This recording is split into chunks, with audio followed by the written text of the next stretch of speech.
8/3/2020, I have the monthly Philadelphia SOX index. That's where all the chip stocks are.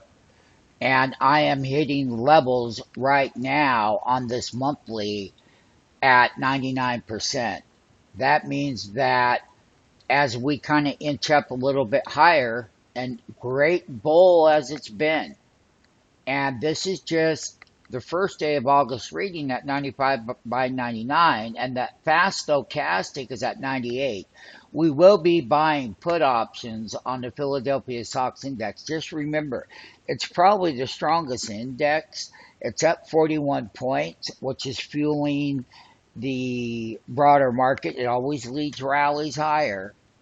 But when you take the Philadelphia monthly SOX index at that reading, then you take the NASDAQ 100 chart right here, which is 95 by 99% overbought.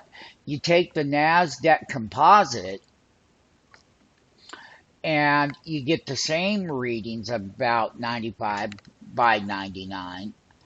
And the S&P, which is only beginning its overbought phase, it hasn't reached it quite all the way to the top as the other ones that I'm talking about. So as we go through this whole setup, what we're looking for are those three combinations that take markets down when they get overbought. Not because the markets are bad, but because they have to come down, and they will.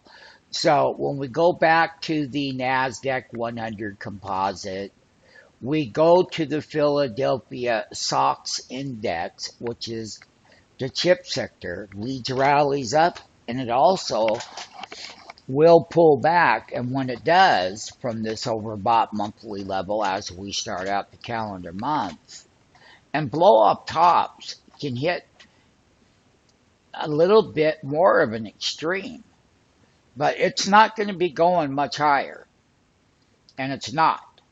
And all the good news, and you're going to give stimuluses.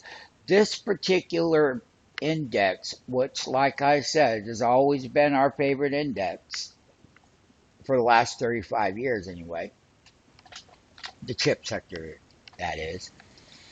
And so now we're hitting it, and it's at 1.9%. And you want to buy the put options when they have the big update. You don't buy them when they start correcting, because you have to look further out of where the broader pullback in the market's going to be when they get this overbought. Just remember, we've only been open, and it's lunch hour. It's 12:15, so you have a half a day in on the index, and you have a half a day in from the NASDAQ comp, NASDAQ 100, and the S&P as well.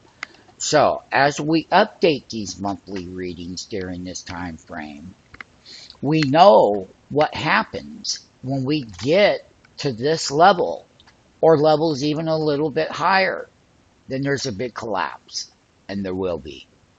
Once again, Philadelphia SOX index monthly reading on the weekly, which we can do very quickly. The weekly is right up there as well. It's 96 by 99. And you're not going to get too much more overbought. But it is always going to be the leading index that will show when that pullback is going to happen from these overbought levels.